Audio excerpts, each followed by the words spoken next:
최다혜입니다. 저는 기복적인 신앙으로 삶의 어려움 앞에 신앙이 무너지고 결국 하나님을 등지게 되었는데요. 부활의 주님을 만나 이제 예수님을 전하며 영생과 풍성한 삶을 누리게 된 은혜를 나누려고 합니다.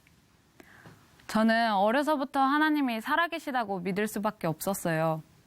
엄마가 저를 임신하셨을 때 자궁 안에 혹이 있어 의사가 아이는 다음에 다시 갖고 혹 제거 수술을 하자고 권유하셨대요.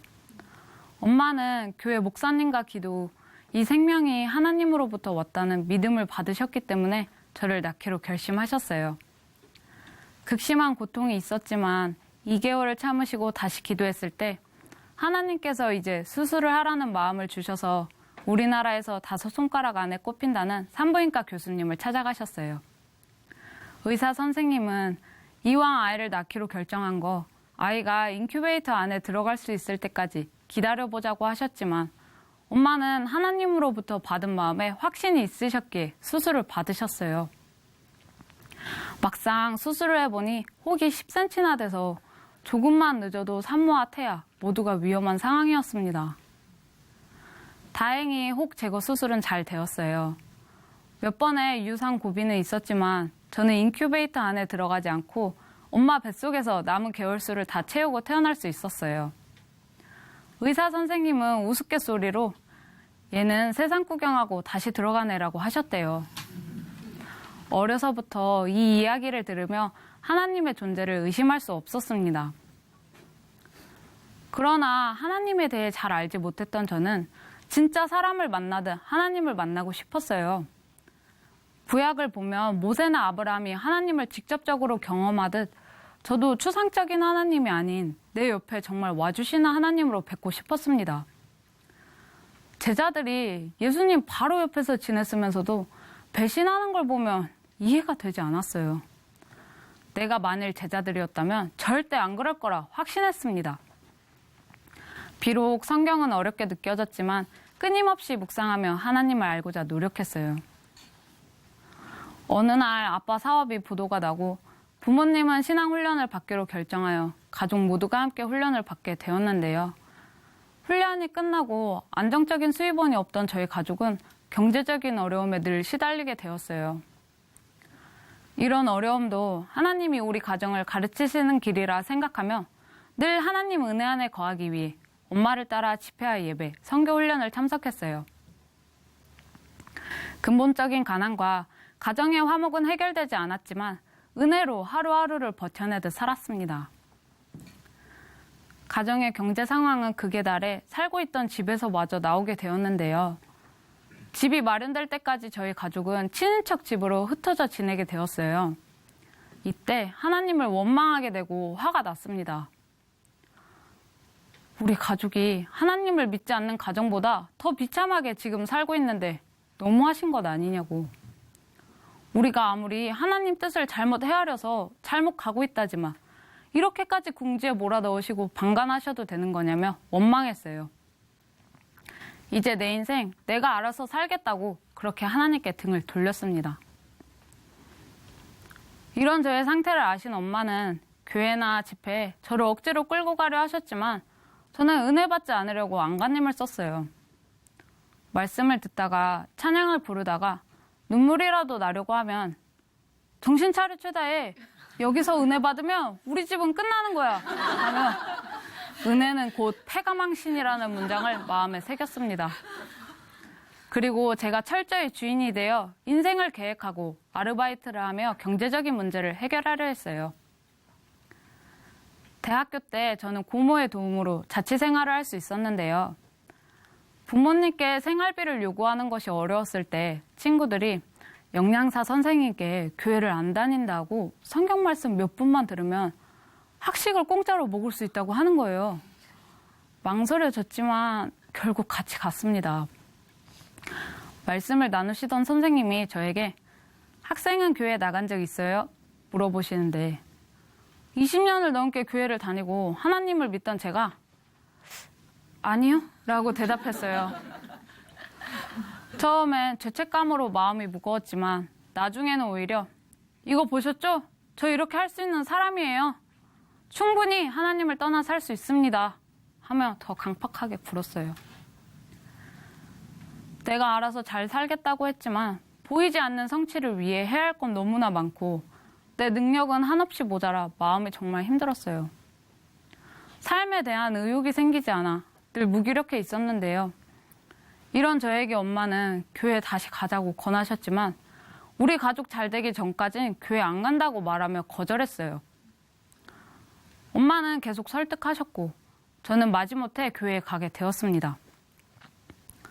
그렇게 간 교회에서 하나님의 사랑을 알게 되니까 몇 년간 쌓여있던 원망과 오해가 자연스럽게 풀리고 다시 하나님에 대해 알고 싶은 마음이 간절해지더라고요. 차츰 아빠에게도 일이 생겨 주거지가 춘천에 마련되었고 이전과는 다른 생활을 하게 되었어요. 얼마 후 저도 춘천에서 직장 생활을 할 수 있었는데요. 상사에게 인정을 받으며 열심히 일하던 어느 날 제가 감당할 수 없는 큰 실수를 하고 말았어요. 얼마나 마음고생을 했던지 일을 수습하던 5일간 몸무게는 4kg나 빠져 있었습니다. 일이 잘 해결되게 도와달라고 기도했지만 해결하지 못하고 집으로 돌아올 때면 원망이 되었어요. 하나님의 사랑을 깨닫게 되면서 이제는 절대 흔들리지 않을 줄 알았는데 또다시 넘어지는 제 모습에 좌절이 되었습니다. 예전에는 예수님을 떠난 제자들이 이해가 되지 않더니 이제는 목숨을 걸고 예수님을 증거하는 제자들이 이해가 되지 않더라고요. 제자들은 태생이 다른가? 저들은 하나님이 태어날 때부터 저렇게 창조하셨나? 저도 온 마음을 다해 하나님을 사랑하게 되고 흔들리지 않는 믿음이 생기길 원했어요. 춘천 한마음교회에 처음 간 날 부활하신 예수님에 대한 말씀을 하시는데 그건 이미 나도 알고 있다는 생각에 말씀이 와닿지 않았어요. 그런 저와는 다르게 엄마와 동생은 교회를 열심히 다녔는데요. 얼마 후 소심하던 동생이 부활하신 예수님이 우리 주인이시라며 보는 사람마다 자신 있게 복음을 증거하고 다니는 거예요. 그 모습에 놀라지 않을 수 없었습니다. 하지만 동생이 제게 복음을 증거할 때면 그 얘기를 왜 나한테 하냐며 나도 아는 얘기 그만 좀 하라고 피해 다녔어요. 본심은 제 안에도 저렇게 확실한 믿음이 생기길 바라고 있었습니다. 어영부영 교회를 다니던 어느 날 친구들을 만나게 되었어요. 밥을 먹다가 기독교에 대한 얘기가 나왔고 한 친구가 야, 사람이 죽었다 다시 살아난 게 말이 돼? 묻는데 저는 그렇게 생각할 수도 있겠네 하며 뒤에 말을 잇지 못했어요. 친구가 하나님을 믿게 되길 바라는 마음도 있었지만 하나님을 경험하지 못한 사람들이 복음을 듣기에는 신빙성이 없을 거란 생각이 들었거든요.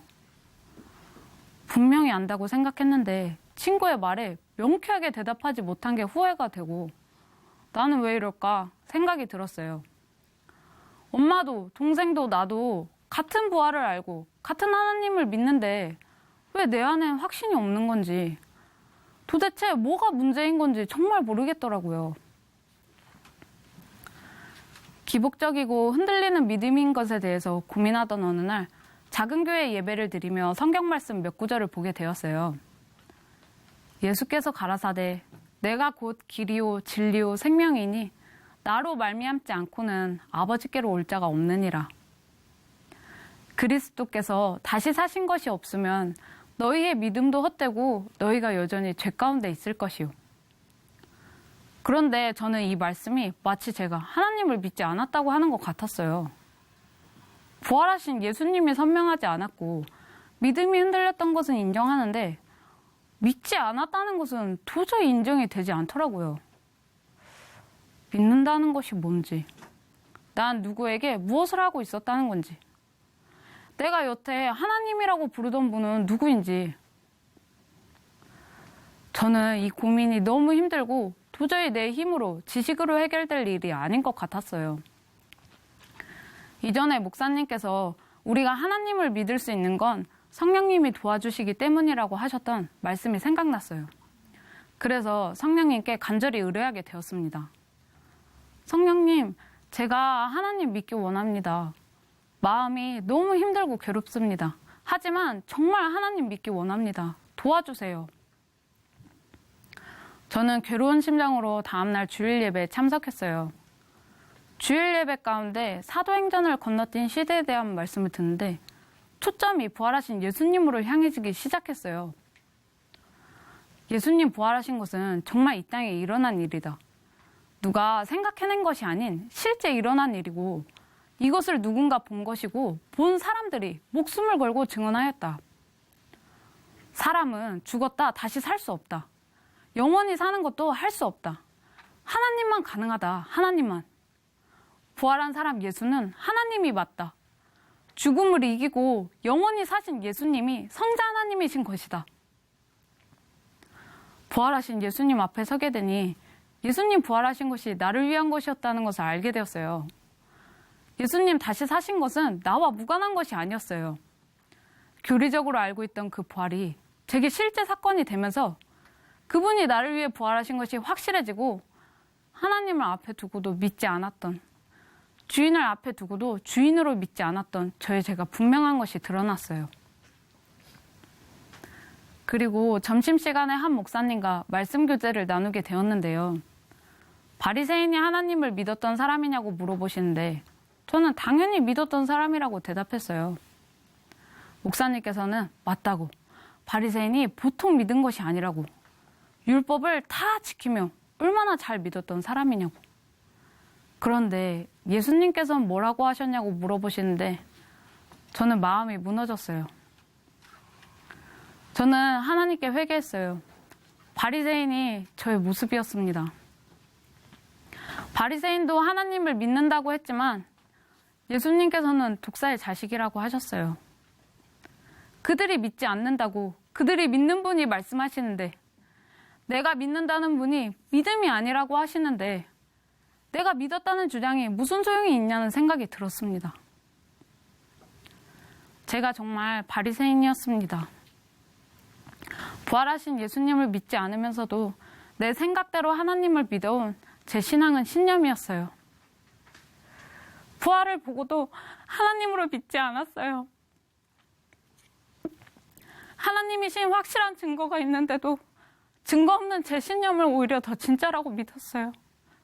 그렇기 때문에 삶에서 어려움이 있을 때마다 하나님을 원망하게 되고 제 믿음이 흔들렸던 것이었어요. 제가 예수님 믿지 않는 죄를 짓고 있었습니다. 하나님, 죄송합니다. 정말 죄송합니다. 저를 위해 십자가에서 죽으신 예수님이 누구신진 관심도 없으면서 나를 위해 은혜를 구하고 나를 위해 기도하며 오로지 내가 주인 되어 하나님 앞에 나아갔던 죄를 용서해 주세요. 하나님은 다 주시면서 딱 하나, 이 누추하고 보잘것없는 마음 하나 원하셨는데 저는 그동안 다 드릴 것처럼 해놓고 정작 제 마음을 움켜쥐고 있었어요. 바리새인처럼 제가 주인 되어 예수님을 무시하고 오로지 내 생각이 맞다며 부활의 주님을 외면했다. 저의 죄를 용서해 주세요.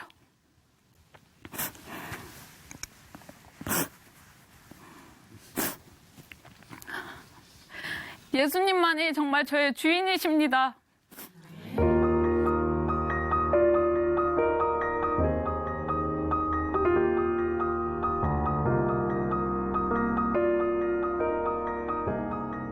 지금까지의 신앙생활이 헛되다는 충격보다 진정으로 예수님을 주인으로 믿게 된 것이 감격스럽고 마음을 다해 그분을 뜻대로 따를 수 있게 되니 감사했어요. 부활하신 예수님을 만나고 보니 제자들에게 있었던 믿음은 태생과 상관없는 것이었어요. 부활을 통해 영원한 생명을 확실히 보게 되었기 때문에 죽음을 두려워하지 않고 복음을 전할 수 있었던 것이었어요.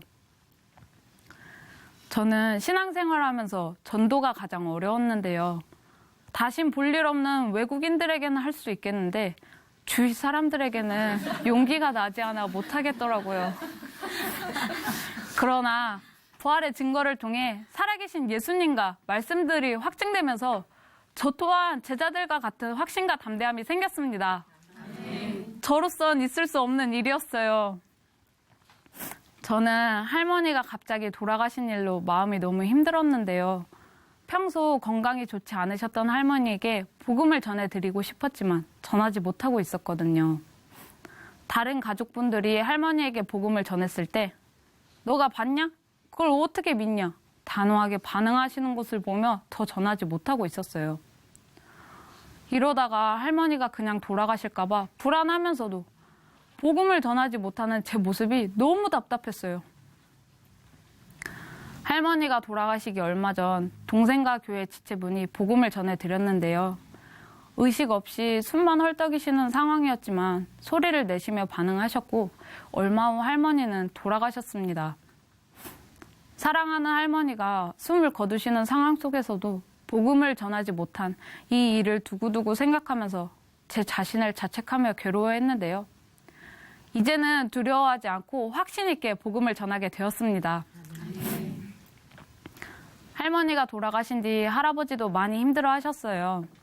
저는 그런 할아버지에게 할머니가 돌아가시는 것을 보며 이 땅이 다가 아니고 죽음 후에 영원한 곳에 갈 수 있다는 것이 얼마나 감사한 일인지, 이게 우리 삶에 얼마나 큰 의미인지 느끼게 되었다고 말씀드렸어요. 그리고 영원한 나라는 부활하신 예수님으로 인해 확실히 보게 되는 것이라고 전해드렸습니다. 저는 지금 교회 언니와 특수학교에서 동아리 예배를 드리고 있어요. 장애가 있는 아이들이라 매주 상황극을 통해 쉽게 복음을 전하고 있는데요. 이전에는 이런 활동이 너무 부담스러워서 안 했을 거예요. 그러나 이제는 천하보다 귀한 아이들의 영혼이 먼저 보이니까 부담감을 뛰어넘어 기쁘게 전하고 있습니다. 낯가림이 심한 제가 많은 아이들 앞에서 말씀을 확실히 전하게 되었어요. 마귀가 생각을 넣을 땐 이렇게 싸워야 해. 예수님 부활하셨어. 옛 사람은 죽었어. 나는 새 피조물이야. 아멘. 저는 이렇게 아이들 마음에 말씀을 심어주고 있습니다. 예수님 부활은 하나님을 등졌던 저를 부활의 증인으로 세워주었습니다. 예수님 부활은 이 땅에서 사라질 것으로 채우려던 삶에서 영원한 것으로 채우는 진짜 풍성한 삶을 살겠습니다. 이 세상 끝날까지 담대하게 살아계신 예수님을 증거하며 영원한 곳을 향해 달려가는 부활의 증인의 삶을 살겠습니다. 예수는 나의 주, 감사합니다.